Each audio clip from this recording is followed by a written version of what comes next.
Hello ladies and gentlemen, and welcome to round 6 of the National Horseboarding Championships here at Hull Park in Kent, no less.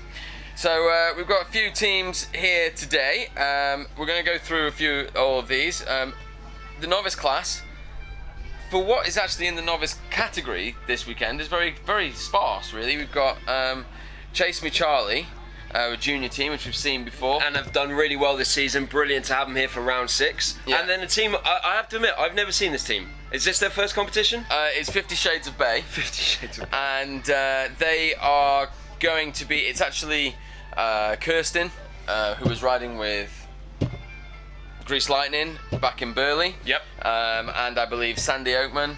And this new X-Race horse, which they're bringing in, it's supposed to be very fast. I did the assessment, very chilled out pony.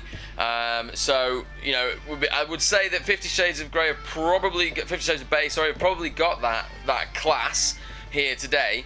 But it's going to be interesting with this horse, if it is a race horse, and like you say, if it's got some speed, because they're not going to be running in the Countryside Arena. They're going to be in the main Andy Singleton Arena, which means they're going to have long courses. They're going to be able to really get some speed up. So it'll be interesting to see, first competition, new horse, see what it actually can put down, what sort of speeds it's going to clock up. Yeah, of course, but we're also talking about, although they are the novice teams that are in that class, there's also several novice teams who are here this weekend but are competing in the intermediate class. Yep. So, but for the novice championship. So going into the intermediate, we also have Bruises Easily, Top and Tails, and Pony Express, who are all now competing in the intermediate class and earning points there. And at the moment, it's looking like for the championship, for the novice championship, it's Bruises Easily with 30 points, followed by Pony Express with 26, and Top and Tails with 20 now. Top and Tails, they won at Burley. They did. We've seen them do some really good competitions before, and we haven't seen that horse in a big arena. And it's pretty sharp in a small arena. So there's This horse is rapid. Yeah, there's going to be quite a big battle between Top and Tails and Bruises Easily. Yep.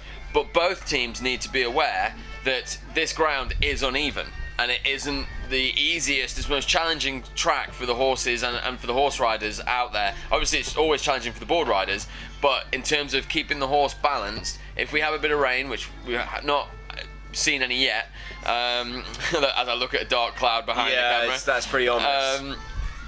You know, that could make things very different. They're going to have to take that into account.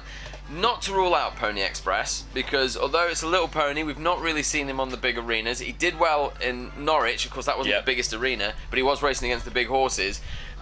Whether or not they will get more than a couple of decent runs out of the pony as the day goes on, because of course he's probably going to run out of steam, and not only that, but he's running uphill for a lot of the track. He's running uphill, and usually we'd be running the Equine America Novice Cup pretty much starting about now. We're doing this at 10:30. We'd usually be getting them out there. They'd have a huge gap before they go back out to do their afternoon run. We're not starting racing today until 12:15. Yeah. So, you know, you've got plenty of time to get down here, ladies and gentlemen, and see Horseboarding UK at round 6. It's going to be a great day in both the Equine America Novice and the Intermediate. Loads to see and do there. But if we move on to the Elite then, because that is really hotting up now. So, of course, the what's happened with the Elite, the Intermediate class that started at the beginning of the season, a lot of those teams now have moved up into the Elite and are now racing with the big boys.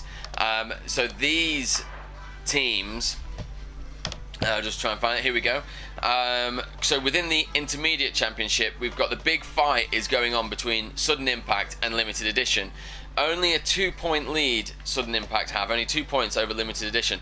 Now, talking about Limited Edition, at the beginning of the season, we had those interviews with Lloyd, the board rider, and he was very much like, we are going to win this, we're going to win this.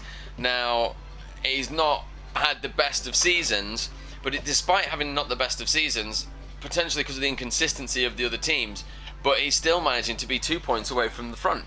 Yeah. So that's really interesting. And for me, this weekend, I'm really, really hoping, I can feel it, Lloyd is going to show us some real board riding this weekend. I'm putting it down there with both of his teams. So, as into the Elite, we were just then talking about Sudden Impact and the Limited Edition battle that's going on. But interestingly, because Limited Edition and Sudden Impact are both using elite registered horses, it's actually Despicable Minions horse Josh, which is winning the horse championship in the intermediate. Yeah. So despite the fact the team Despicable Minions are in third, and that in itself is a really good achievement for that team, as we talked about them at Burley, the new Despicable Minions. Yeah, really put it down at Burley. And again, they're going to be in the big arena today. They should be able to get some more speed up. Board riding has just come on so much in that team. Yeah. And they could do some damage. They could actually be up there running. I'm not sure they're dead pigeons. No. But they're definitely mid-table. If they run like they did at Burley, they are mid-table and getting up towards the cash prize area, I'd say, as well. I mean, I was talking to them last night actually, and they were saying that they've got a new horse coming in for next year, and they're hoping that actually they don't score too many points, that they don't want to stay in the elite for next year. They actually want to get relegated down into the intermediate again. Bring the horse in. But at the same time, they still want to compete with the intermediate category. So they're still trying to win the intermediate category, but they don't want to earn too many points that they get stuck in the elite That is class. some gamesmanship, that is, mate. Just I run was the like, horse. Just get around as quick as you can. Can't have both. You can't have both. So talking about the elite, so currently there are 10 teams now qualified for the elite. So that's 3 extra teams that started the season, and these have moved up through the championship as the season's gone on. So currently in 10th place with 3 points is Limited Edition. Yeah, just above them in 9th place, Sudden Impact. With 5 points. Yep. Then Chill Winston with 9 points in 8th place. One competition, Chill Winston. We're seeing them back here in Kent, and they are just so exciting to watch. That horse, wow, that's going to be great. Real good combination there with Yeah. Ryan as well, the board rider. He's got a lot of experience. Charlie's got a lot of experience. Winston's come back to the sport after having quite a long break. Yep. And part of the reason why it's called Chill Winston is because when he originally started, he got a little bit too excited with it. But that was doing the old drag racing styles, not the arena style. Then in 7th place we have Pocket Rocket with 21 points. Yeah. Breaks my heart. Oh, mate, they're going to get there. This could be their weekend This as could be well. their weekend, Floyd yeah. is putting it together. It could be them. So just above Pocket Rocket, 6th place, Board Senseless, and that is with 26 points. Then we have Consider It Done. No, Board Sense is 25 points. Oh, there, sorry, Rich, yeah. Just to correct you, but in 5th place we have Consider It Done with 26 points. So that's 1 point ahead. That's a really interesting battle. We've seen Consider It Done. If it does get wet, Consider It Done will like this ground. The horse is quite sturdy on his feet, so that'll be very interesting to see how that goes. Also, what does come into effect on these arenas, where the arena's on a bank like that, is the mass against the power and the mass of the horse. So if you've got a big sturdy horse with a low centre of gravity, so not your great big Shires or anything, but your proper workhorses, old school workhorses, they've got so much torque that although they don't necessarily have the same top end as the race horses, when they pull uphill, there's no change in that speed, so they will race uphill as fast as they'll race on the flat. Whereas the thoroughbreds, the slightly lighter horses, they will lose a little bit of speed running up the hillside of the arena. So that could make a difference. This could make Levi's weekend really fun for him. Yeah. And he could be competing with all the top horses.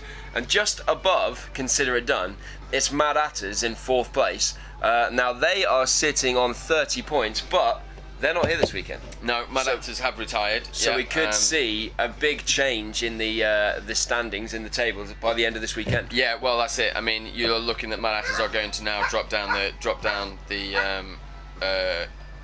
class.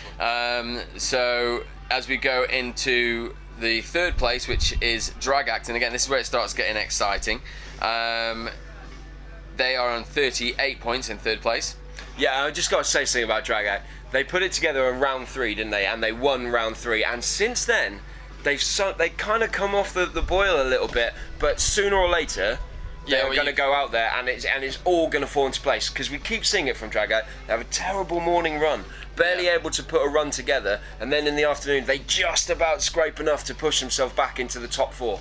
Now, if they actually manage to just go out there and hammer it from run 1, I'll tell you what, it's going to be interesting. So yeah, we're just discussing Drag Act there, and what we were saying is their consistency this year has been very consistent. They've got 4 4th place finishings and that 1 10th place, so 1 1st place, sorry, with the 10 points. So the question is, was it a fluke? Will we see another one in the rest of the season? They need it. 38 points. in for third place. UK Border Force 41 points. You know, that battle was on, and that battle still is on between those two teams. But Dead Pigeons pulling ahead with now a 7-point lead. Now, it's not normally by this point of the year, you're starting to think that actually the Dead Pigeons can't be beaten no matter what happens, because you start adding up that the next 2 rounds are going to happen, and then after that nobody can overtake them. However, this year, because of the different the point system, they can't afford to miss a single event, and they can't afford to have one event go wrong, badly wrong for them. If they finish down the table, that could open the door for Border Force at any point. Exactly, and what we're also seeing in the Border Championships in the Elite, which is very interesting, is that Ollie Darford is actually from UK Border Force. He's actually in first place with 41 points, and in second place, joint second place, is Ross Towner and Matt Chandler-Smith with 38 points. So that Border Championship looks very, very open in terms of Ollie's got to try and hold on to those 3 points for another 4 rounds of competition, when his averages finish, well, he's not that consistent behind Ross, is he? He's normally 2 to 3 to 4, even 4 points behind Ross. So he's got to try and, on his averages, but he's got to try and stay up there. The reason, of course, that he's winning is because Ross has missed a couple of competitions so far this year. So that's all there is for the opening. There's going to be lots more going on here at Kent. Round 6 of the National Horseborn Championships. Hull Park Gardens. Come down Saturday and Sunday. 3 hours of horseboarding. That's it. That was the worst sign-off I've ever seen in my life. Dude, man. You do some talking. Leave that in. I like that.